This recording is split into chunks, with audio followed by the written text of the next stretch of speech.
Well, good morning. How good to see you here. And it's nice to have the church, because the sound is better here in the church than over in the parish centre there. We'll just begin by entrusting ourselves to Mary's prayers and God's care. Hail Mary, full of grace, the Lord is with thee. Blessed art thou amongst women, and blessed is the fruit of thy womb, Jesus. Holy Mary, Mother of God, pray for us sinners, now and at the hour of our death. Amen. So this is the third year that I've been doing Lent talks, and this year on making moral decisions, because we all have to do that all the time. And the first series I did was on the Eucharist, last year on the Scriptures, and now very much more practical, what we're doing every day. Although this first lecture is about the different theories of morality, or theories of ethics, as you would describe it in philosophy. So theoretical today, and then it becomes strictly practical. The second one is on ethics at the beginning of life, then decisions at the end of life, and last of all, about healthcare and the great contribution that the Catholic Church has made to healthcare all over the world. So the talk today is about how do we decide what is right? And as Christians, obviously, we want to do the right thing. And some people have suggested that we have something in our mind which they call intuition, which sort of automatically directs us in the right way. But, scientists have never been able to identify where in the brain that intuition is. And, if there is that intuition, why is it that people come out with completely different results in their decisions?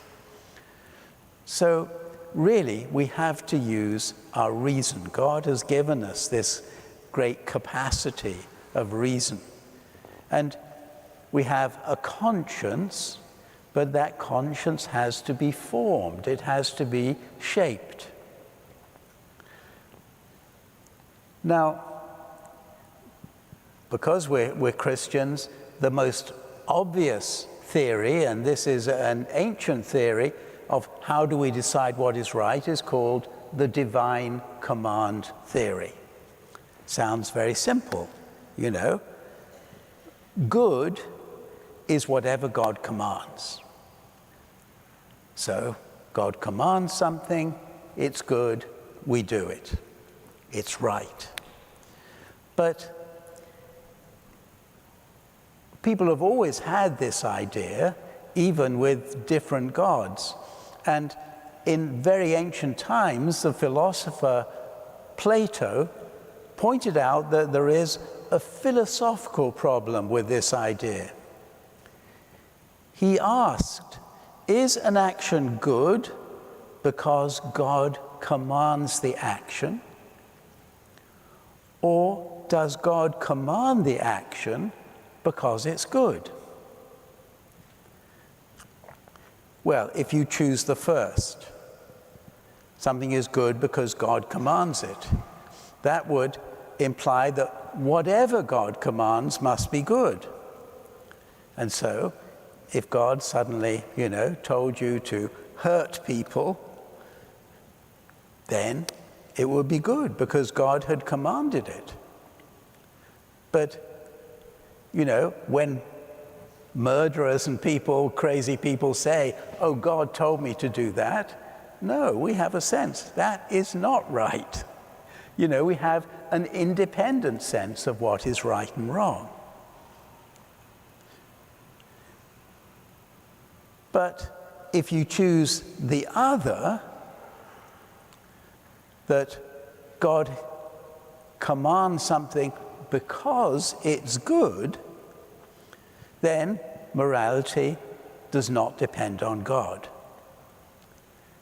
And if it doesn't depend on God, that defeats the whole divine command theory. And additionally, if God is subject to something greater than himself, if God can only command what is good, then God loses one of his qualities, which is omnipotence, of being all-powerful. So Plato saw there was a problem with that, but there's also a practical problem. Where do we discover what God commands? I don't know, maybe you pray in the morning and God just tells you what to do that day. But we, and particularly Protestants, would point to the Bible as the infallible source. Say, well, we do what's in the Bible. But that's really not as easy as it looks at first. Do we give preference to the Old Testament or the New Testament? Because they're very different. Jesus himself corrected the morality of the Old Testament. In the Gospel of Matthew, we hear very often, "It was said to you in old times, but I say to you." Jesus is correcting the morality of the Old Testament and actually making it more demanding. There's also a problem that Old Testament written in Hebrew, the New Testament written in Greek, unless you are an absolute master of languages, how do you know what those scriptures are saying? We have to rely on translations. And translations have changed and disagreed over the years, because it's very, very difficult, particularly with Hebrew, to know exactly what it's saying. How can we be sure that what we have in our Bibles has been translated correctly and interpreted correctly? Also, how do we distinguish between moral laws and ritual laws? The Old Testament says, you will not eat pork. Is that a moral law, or is it simply a ritual law? And Jesus, very helpfully sums everything up, in the two great commandments: love God, love your neighbor. There's that very kind of general teaching.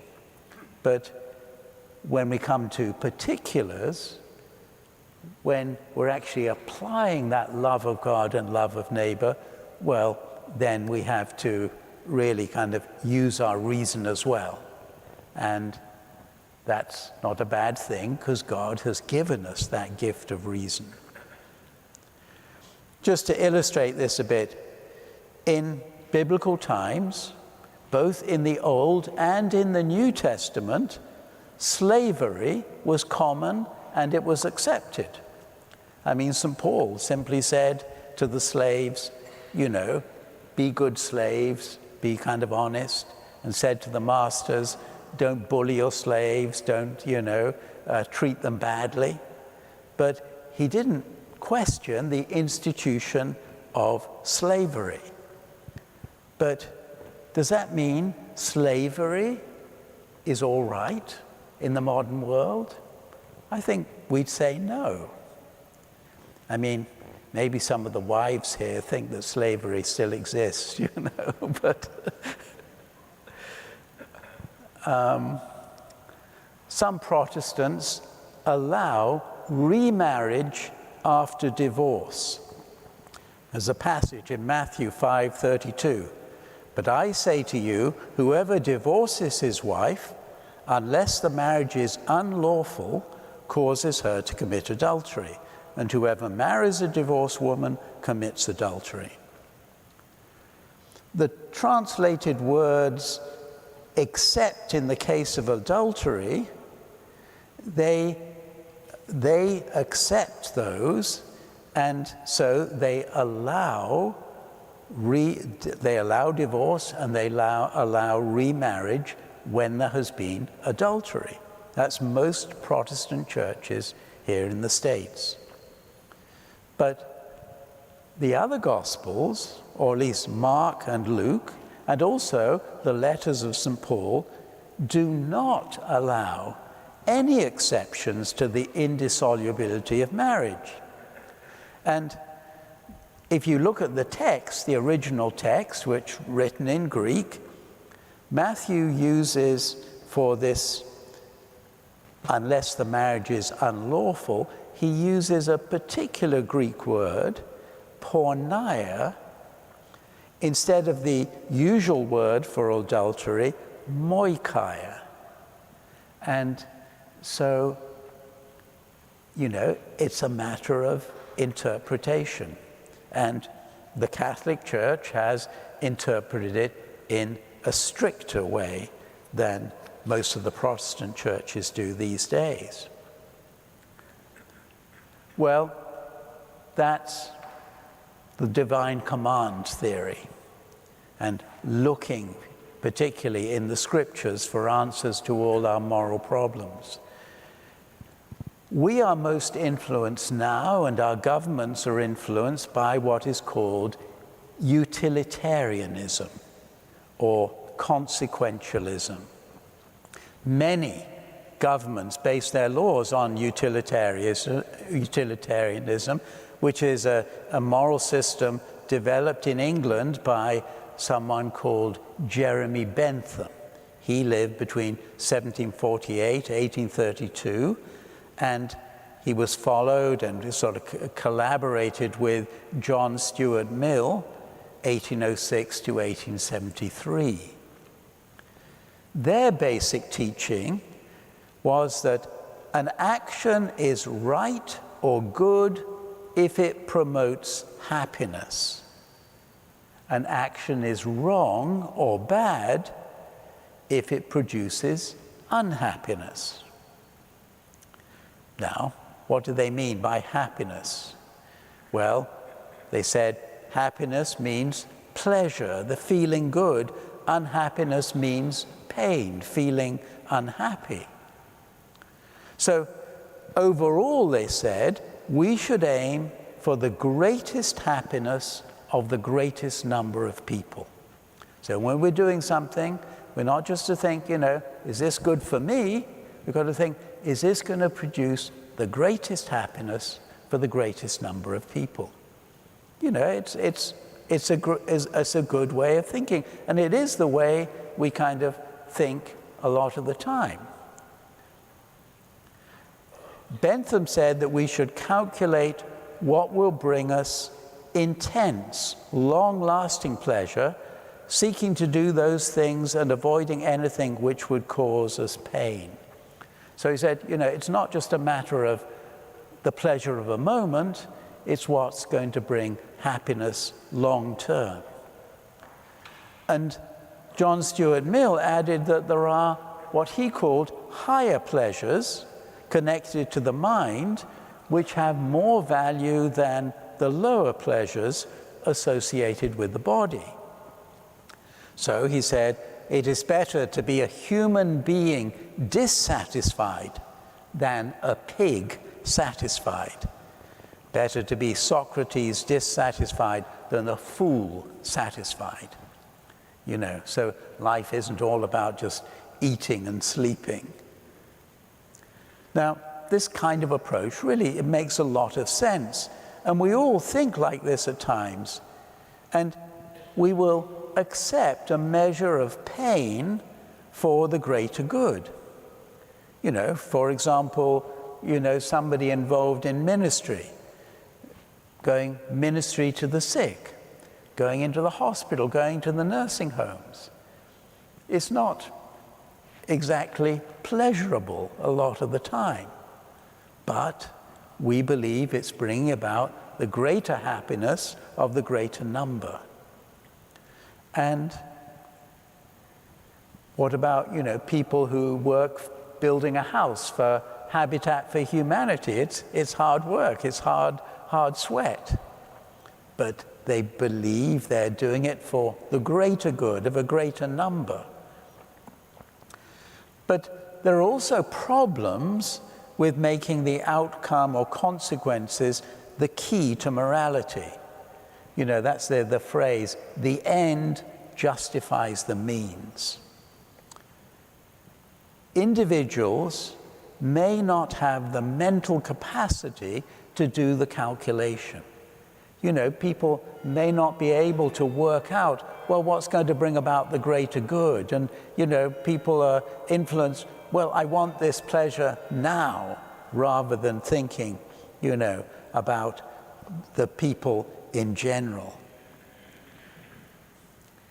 And so, what has happened in practice over history is that we entrust our moral decisions to what we say are kind of experts, or, they're people who we entrust with this responsibility. And what that means is we've entrusted our greater moral decision-making to the Congress here in the States, or the Parliament in England. And those representatives are trusted to work out what rules will bring about the greatest happiness for the greatest number. I mean, think of the problems at the border at the moment. That's a moral problem with many, many people involved in it. I mean, to work out what to do there is a very, very complex calculation.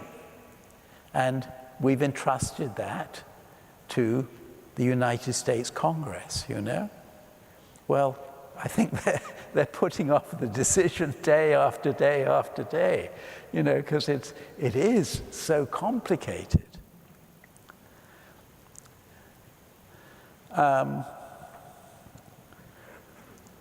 And even when the authorities do decide things, it can often lead to the abuse of minorities, because you're working out what is the greatest good for the greatest number. Well, in the 19th century, the authorities of the United States decided that the Native American lands, well, they belonged to the people who wanted to settle there, the white settlers. And so there was that terrible killing of Native Americans, putting them in dreadful reservations, land which was almost worthless, where they actually couldn't live off the land as they had been used to doing.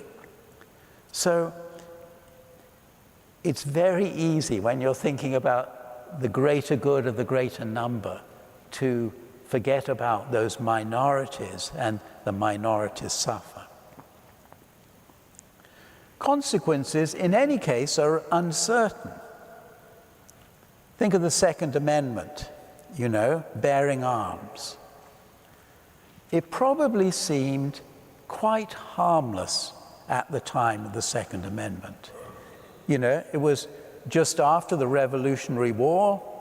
It seemed like a good thing, that every man should have his musket in the house, so that if there was a call to arms, these people would have weapons at the ready. And of course, a lot of people were living not in cities, but in rural places then, where they needed to hunt just for their living. So, absolutely, there was a right to bear arms. It seemed absolutely harmless at that time and quite sensible. But, as we know, the consequences in recent years have been terrible, absolutely terrible at times. Bentham wrote, everybody is to count as one. Nobody is more than one. Or as we would say, everybody is equal under the law.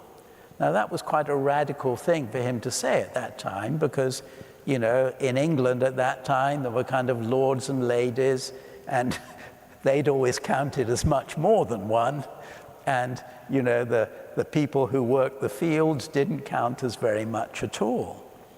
And so that's a kind of admirable idea. But in fact, certain people do count as more than one for us.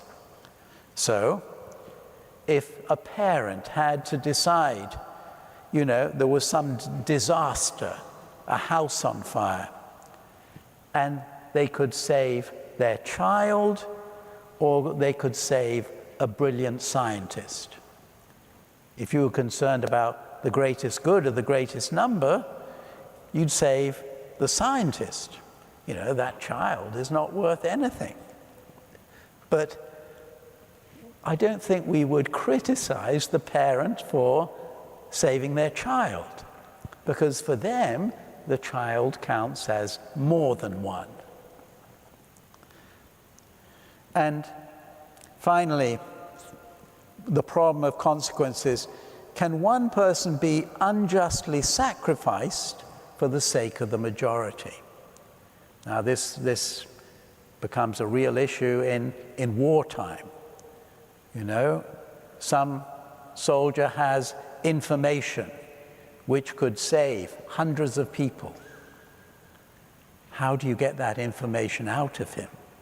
Can you use torture if you think it's the only way of getting that information?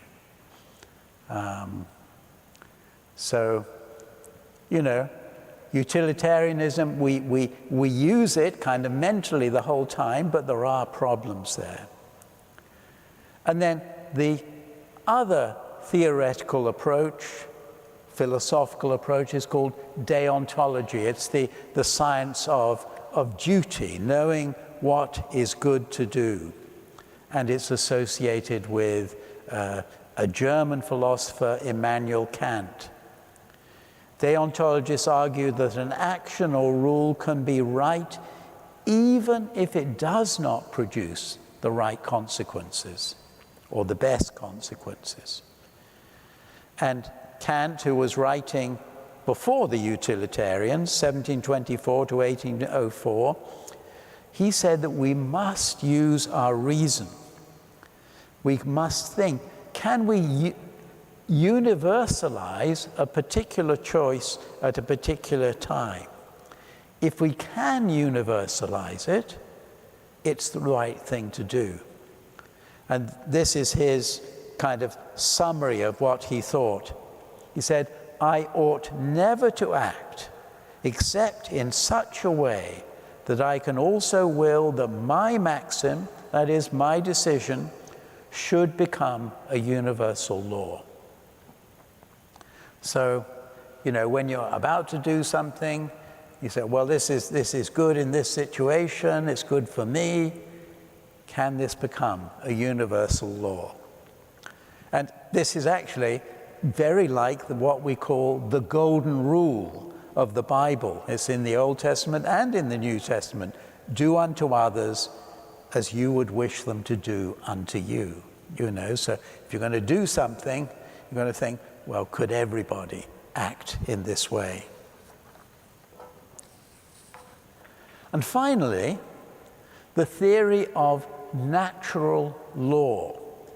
This, you know, has been developed particularly in the Catholic Church for more than 1,000 years. Obviously, the Church takes what is in the Bible very seriously, but it's also favored this natural law thinking, pointing out that God has given us the gift of reason and also the gift of free will. So we have the responsibility to work out what is right by reflecting on our human nature and then doing whatever makes us the best humans possible. So, St. Thomas Aquinas really kind of summarized this and said, what is involved in being human? And he said, first of all, we are animals, Here we are talking about philosophy and dressed up and everything like that. But, humans are one species of animal. So this means we should do, and we have a right to do, what promotes our life and our physical health, simply as a living being. We want to live. So abortion and euthanasia are bad. We want to grow and mature. So nourishment and medical care are rights. And something like torture is wrong. We want to reproduce like every animal. So for Catholic Church, reflecting on this, artificial contraception and the limiting of families, as took place in China, are wrong.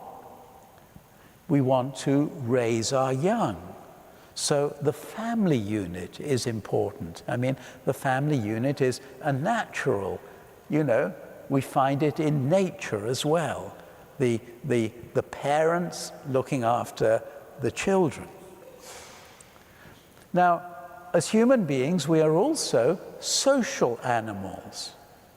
So whatever assists our life in society is good. Government is good. Basic laws are good. Whatever isolates us, whatever takes us out of society is bad, or whatever cuts us off from society. So prejudice and discrimination are bad things because they go against the social order and our social nature.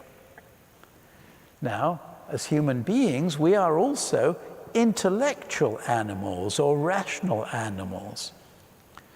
So this means we should acquire knowledge and develop our minds. We have minds. We need to develop them. So education is good, while anything that frustrates our desire for knowledge is wrong.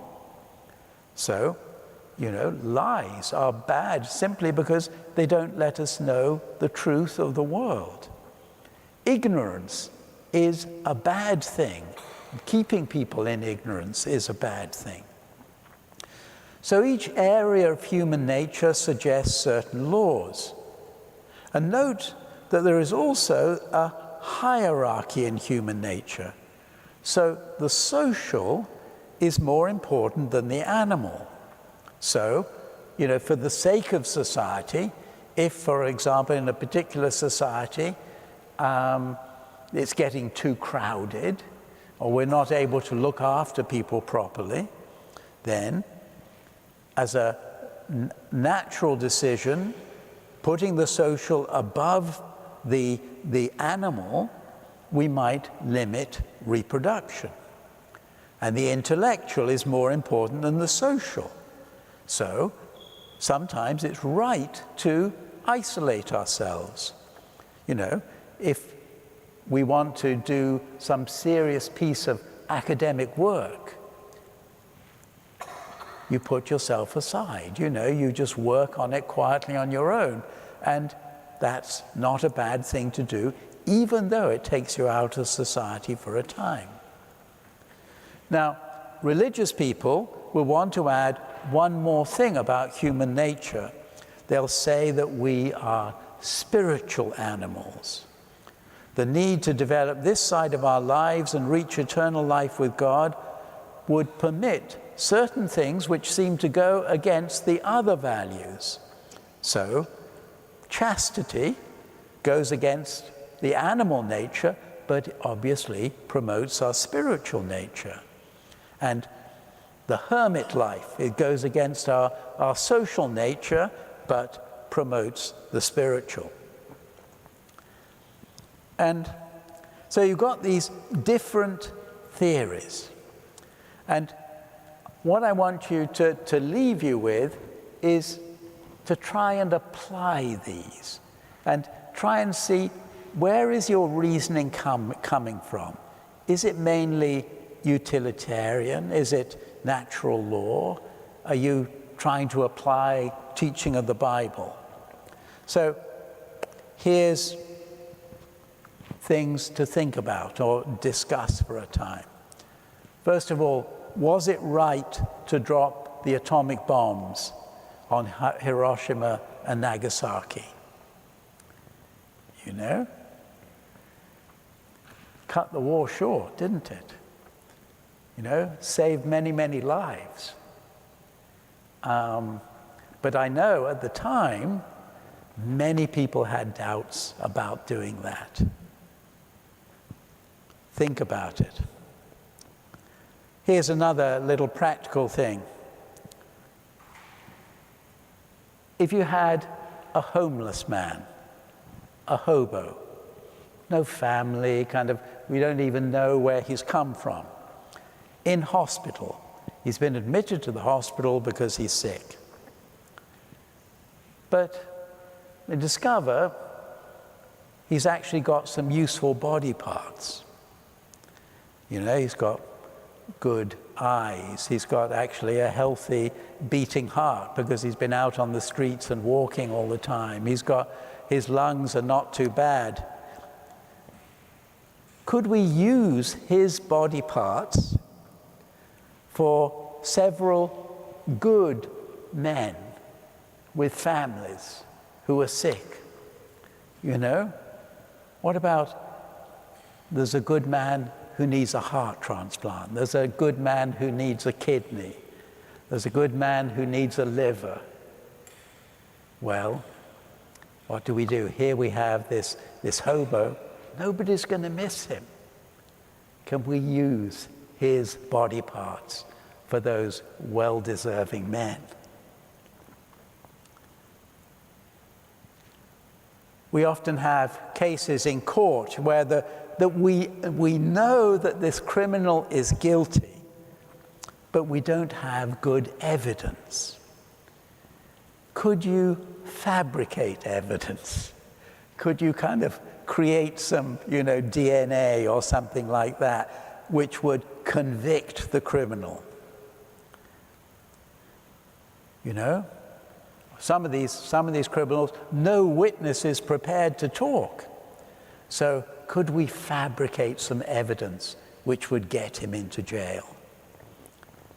It would, from a utilitarian point of view, it would be great, the greater good of the greater number. And we talked about the Second Amendment, the right to bear arms. Should there be some limitations on that? And as you think about these things, think about what theories are you using? So I'm just going to leave you, and you can discuss these for like 5 minutes. I'm not going to give you any answers. This is for you to discuss. And then in the next weeks, we will look at particular issues. But here, the atomic bomb, the hobo in hospital, the criminal that we find it difficult to convict, the right to bear arms. Talk about those for a few minutes. God bless you.